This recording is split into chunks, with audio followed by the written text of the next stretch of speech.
नमस्कार दोस्तों, नमः शिवाय। जीवन ज्योति चैनल में आप सभी का हार्दिक स्वागत करती हूँ। दोस्तों, आज मैं बात करूंगी कार्तिक मास स्नान दीपदान का समापन आपको कैसे करना है और कब करना है। सबसे पहले मैं एक बात क्लियर कर दूं कि जो भी मेरे भाई बहन कार्तिक स्नान का नियम उठाते हैं, दीपदान का नियम उठाते हैं, उन्हें कार्तिक पूर्णिमा पर इसका समापन करना होता है, जिसे कि पूर्णाहुति भी कहा जाता है।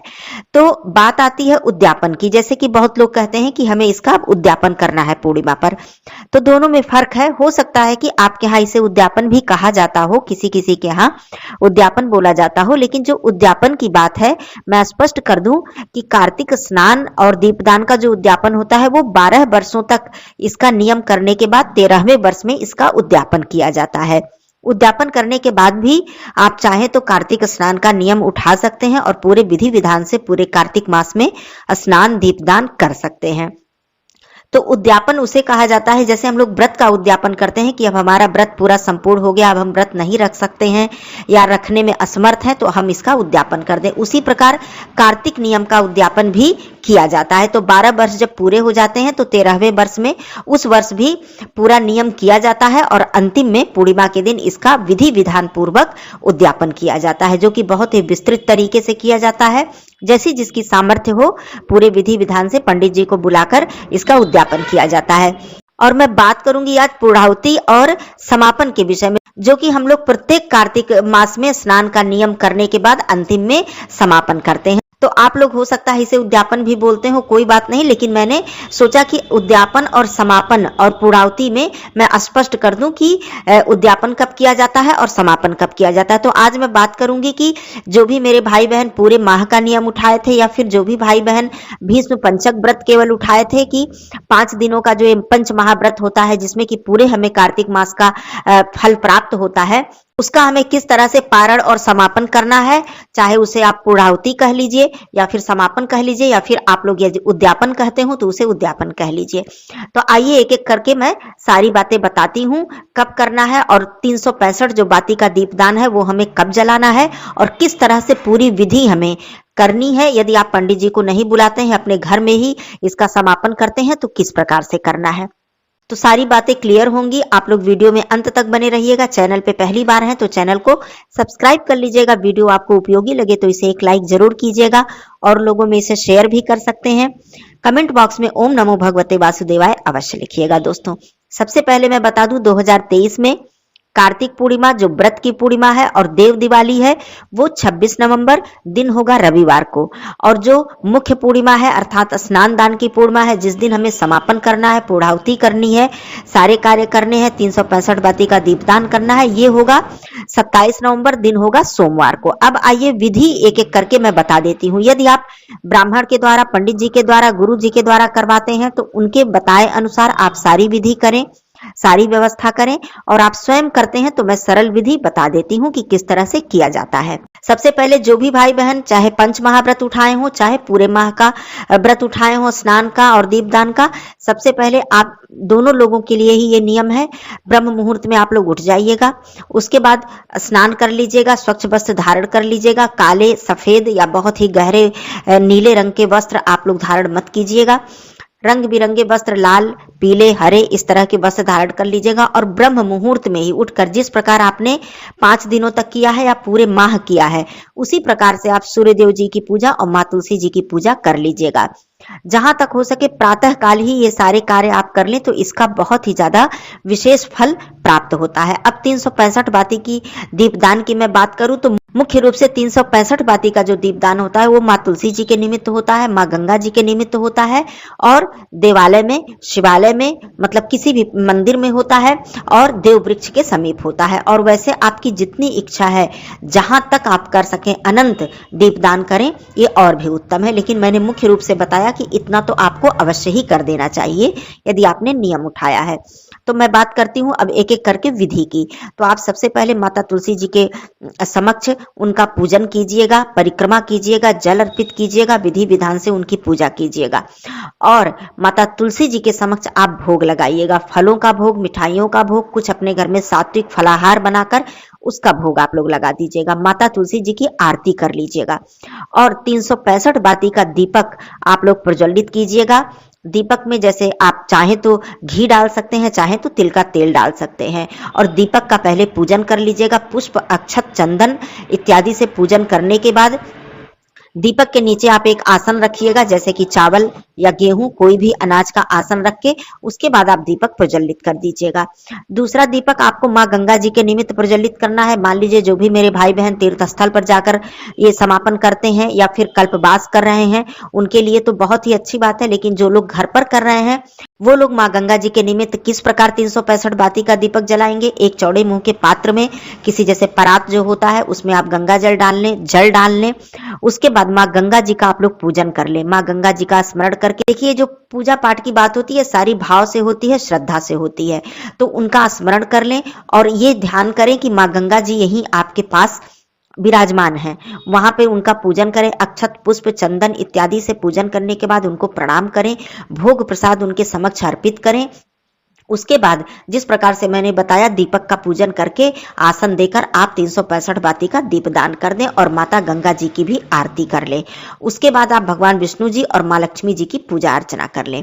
और इसी दिन प्रातः काल ही आपको शिवालय में या फिर किसी भी भगवान जी के मंदिर में और देव वृक्ष के समीप भी 365 बाती का दीपदान करना चाहिए। तो आप पीपल वृक्ष मिले, आंवले का वृक्ष मिले या फिर बेल वृक्ष मिले, केले का वृक्ष मिले, आप लोग जरूर दीपदान कीजिएगा। चाहे 365 बाती का ना कर पाए तो 108 बाती का ही कीजिएगा। 5, 7, 21, 51, 11 जो भी कर पाए कीजिएगा जरूर। जितना आपका हो सके, जितना प्रयास से आपके संभव हो सके उतना अवश्य कीजिएगा। तो ये तो बात हो गई, साधारण विधि आपने कर ली। अब इस दिन जब हम लोग पूर्णाहुति करते हैं, समापन करते हैं, तो माता जो तुलसी माता है उनका एक मंडप बना लेते हैं। मंडप बनाकर वहां पर बैठकर माता तुलसी जी के निमित्त हम लोग दान निकालते हैं, दान करते हैं।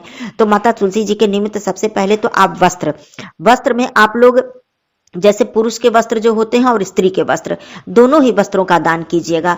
चाहे आप एक धोती गमछा ही आप दान कर सके या फिर जितने भी वस्त्र आपके पास हो सके आप दान कर सके। और जो स्त्री के लिए होते हैं, जो भी साड़ी, ब्लाउज, चुंदरी आप लोग जानते ही हैं, इसका दान कीजिएगा। श्रृंगार की सारी सामग्री रख लीजिएगा। भोग प्रसाद, फल, मिष्ठान जितना भी जो आपसे हो सकेगा, यहाँ तक कि सोना चांदी का भी दान किया जाता है। यदि आपके पास है तो आप लोग जरूर कीजिएगा। साथ में कुछ दक्षिणा और पूरा अन्नदान, उसके साथ अन्न जरूर कुछ होना चाहिए, सीधा जिसको कहते हैं। ये दान आप माता तुलसी जी के निमित्त निकालने के बाद जिस तरह से दान किया जाता है उस तरह से आप दान कीजिएगा। और माँ गंगा जी के निमित्त भी आप वस्त्र, अन्न, फल, मिष्ठान कुछ दान के निमित्त जरूर निकाल दीजिएगा। अब बात आती है, इस दिन ब्राह्मण को भोजन कराना बहुत ही शुभ होता है, बहुत ही पुण्यदायी होता है और कराना भी चाहिए। लेकिन किसी भी कारणवश आप नहीं करा पाते हैं तो उस ब्राह्मण भोजन के निमित्त आप अन्न, पूरा जो भोजन होता है वो भोजन निकालिएगा। जैसे कि तेल, घी, सब्जी, नमक, हल्दी, चावल, दाल, आटा सब कुछ निकालने के बाद वस्त्र हो सके तो ब्राह्मण के निमित्त आप एक वस्त्र भी जरूर, चाहे एक आप तौलिया ही रख दीजिए, गमछा ही रख दीजिए, आप दान में निकाल दीजिएगा। साथ में कुछ दक्षिणा रख दीजिएगा। दक्षिणा आप प्रत्येक जगह रख दीजिएगा, चाहे 21, 11 जो भी आपके पास हो, माता गंगा जी के निमित्त, तुलसी माता के निमित्त और फिर ब्राह्मण देवता के निमित्त। फिर उसके बाद आपके घर में जो भी भोजन बना हो, आप गौ माता के निमित्त इस दिन भोजन सबसे पहले जरूर निकाल दीजिएगा। ये सब करने के बाद आपको अगियारी करना है, जिसको कि सूक्ष्म हवन कहते हैं। यदि आपने पंडित जी को बुलाया है तो वो विधि विधान से हवन कराएंगे। यदि आपने नहीं बुलाया है तो आप इस दिन गाय के उपले पर या फिर आम की लकड़ी जलाकर आप अग्नि देवता को आमंत्रित करके उनका पूजन करके गणेश भगवान जी और सभी देवी देवताओं की आहुति जरूर दे दीजिएगा या फिर अगियारी ही कर दीजिएगा, जो भी आपसे हो सके। क्योंकि बिना, जैसे कहा जाता है पूर्ण आहुति इसका नाम ही बना है कि मैं आहुति करके इस पूजा को या इस व्रत को मैं अब पूर्ण कर रहा हूं या कर रही हूं, समापन जिसको कहते हैं। तो ये हो गई अगियारी, या इसे हवन कह लीजिए या पूर्णाहुति कह लीजिए, ये आप कर दीजिएगा। और उसके बाद अभी तक आपको अन्न जल ग्रहण नहीं करना है। जलपान आप कर सकते हैं चाहे तो, लेकिन इतना कार्य तो आप बिना जल ग्रहण किए भी कर सकते हैं, कोई दिक्कत नहीं है। अब ये सारे कार्य करने के बाद जब आपका हवन हो जाता है, फिर गौ माता के लिए भोजन इत्यादि निकाल कर आप तुरंत ही गौ माता मिले तो जरूर खिला दीजिए अपने हाथों से ही। ये बहुत ही शुभ फल प्रदान करता है आपको। उसके बाद आप जितना भी आपने दान निकाला है उसको आपको तुरंत दान करना है। ऐसा नहीं है कि आपने अपने घर में रख लिया और उसके बाद आप भोजन इत्यादि कर लिए, नहीं, आपको दान करना है। दान आप चाहे किसी ब्राह्मण को करें, चाहे किसी मंदिर में ले जाकर करें, चाहे किसी पंडित जी को करें, ये सारे कार्य आपको कर लेने हैं। तो ये आपका जो पूर्णाहुति और समापन का जो कार्य है ये हो जाता है। भोग प्रसाद आपने जो अर्पित किया है उसे अपने पूरे परिवार के साथ मिलकर ग्रहण करें। इस दिन घर में कुछ मिष्ठान, कुछ पकवान जरूर बना लें। ये सारे कार्य करने के बाद अब मैं बात करती हूँ कि पारण की, जो पंच महाव्रत जिन्होंने उठाया है कि व्रत वो रख रहे हैं 5 दिनों का, चाहे फलाहारी रख रहे हो, चाहे वो नमक वाला व्रत या एक समय भोजन वाला व्रत रख रहे हो, मैंने भीष्म पंचक व्रत के विषय में वीडियो दी है, तो वो लोग कब करेंगे पारण। तो देखिए, पारण करने का बहुत से भाई बहनों का प्रश्न भी आया था कि कैसे हम लोग पूर्णिमा पर पारण करेंगे, ये तो 4 ही दिन होगा। तो देखिए, इसका नियम है, क्योंकि हमें पूर्णाहुति और समापन तो इसी दिन करना है, क्योंकि स्नान दान की पूर्णिमा है और इसी दिन किया जाता है, चाहे वो 1 माह का नियम हो, चाहे 5 दिन का नियम हो।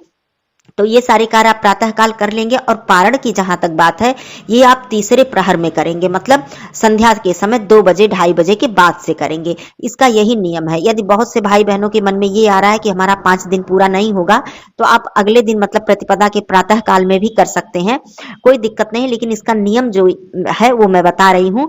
नियम यही है कि आप सुबह के समय ये सारे कार्य कर दें, विधि विधान कर दें, हवन इत्यादि कर दें और संध्या के समय आप पारण कर लें। तो इसका यही नियम है पंच महाव्रत का। और जो भी मेरे भाई बहन 1 माह का यदि उन्होंने व्रत रखा है या फिर वो खाली स्नान का वो नियम उठाए हैं, तो वो भी ये सारे कार्य करने के बाद सात्विक भोजन ग्रहण कर सकते हैं। अब मैं बात करती हूँ कि जो लोग सत्यनारायण जी का व्रत रखेंगे, जैसे कि पूर्णिमा जो व्रत होती है प्रत्येक माह में पड़ती है, कार्तिक पूर्णिमा तो बहुत ही विशेष महत्व रखती है। तो एक तो पूर्णिमा व्रत होता है, दूसरा सत्यनारायण जी का व्रत होता है। जो लोग सत्यनारायण भगवान जी का कथा का आयोजन कराते हैं, बहुत से भाई बहन उस दिन व्रत रखते हैं, तो उनको उस दिन पारण नहीं करना है। उनको पूरे स्नान दान की जो पूर्णिमा है पूरा व्रत रखना है, अगले दिन प्रातः काल इसका पारण करना है। जो भी दान इत्यादि आप कर सकते हैं, दान इत्यादि करके आप इसका पारण कर लीजिएगा। और जो लोग केवल पूर्णिमा व्रत रखे हैं, जो कि रविवार को रखना है, 26 तारीख दिन रविवार को, इसी दिन देव दिवाली भी है, तो वो लोग प्रातः काल ये सारे विधि विधान करके वो प्रातः काल अपने व्रत का पारण कर लेंगे, क्योंकि वो व्रत की पूर्णिमा थी जो रात्रि व्यापिनी पूर्णिमा में रखी जाती है। तो ये बात हो गई पूर्णिमा व्रत का, कब आपको पारण करना है, कब सत्यनारायण भगवान जी के व्रत का पारण करना है, कब आपको पंच महाव्रत का पारण करना है और कब ये पूरा समापन और पूर्णाहुति आपको करनी है। तो ये सारी बातें बहुत ही कंफ्यूज करती हैं भाई बहनों को कि कैसे क्या करना है हमें।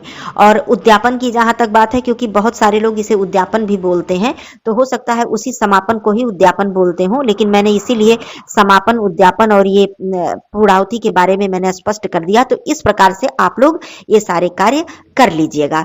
अब बात आती है स्नान दान की पूर्णिमा पे। जब आपने विधि विधान से सुबह सारे दीपदान कर लिए, सब कुछ हवन इत्यादि कर लिया, तो क्या संध्या को आपको दीपक नहीं जलाना है? जलाना है। मैंने 365 बाती के दीपक की बात की कि आपको पूर्णाहुति जितने पूरे दीपक है वर्ष भर के निमित्त जो हम लोग जलाएंगे, वो आपको प्रातः काल कर लेना है अन्न जल ग्रहण करने से पहले। और संध्या के समय भी आपको दीपदान करना है, चाहे आप 1-1 बाती का ही दीपक जलाएं, आप माँ गंगा जी के निमित्त या जो भी आपको देव वृक्ष प्राप्त होते हैं, मिल जाते हैं, आप जलाइए, मंदिर में जाकर जलाइए, माँ तुलसी जी के समक्ष जलाइए। वैसे तुलसी जी की पूजा तो प्रतिदिन हम लोग करते ही हैं, कार्तिक मास हो या फिर कोई भी मास हो, हमें करनी ही करनी है। तो आप लोग संध्या को भी दीपदान जरूर कर दीजिएगा। तो ये सारे कार्य आपके हो जाएंगे और आपका ये समापन और पूर्णाहुति हो जाएगा। तो बात आज थी पूर्णाहुति और समापन के विषय में। आप लोग समझ गए होंगे कब कैसे आप लोगों को करना है, क्या करना है, सारी बातें क्लियर हो गई होंगी। यदि कोई भी प्रश्न है तो फिर से आप लोग कर सकते हैं। फिर मिलती हूँ अगले वीडियो में, तब तक के लिए धन्यवाद। नमः शिवाय, हर हर महादेव।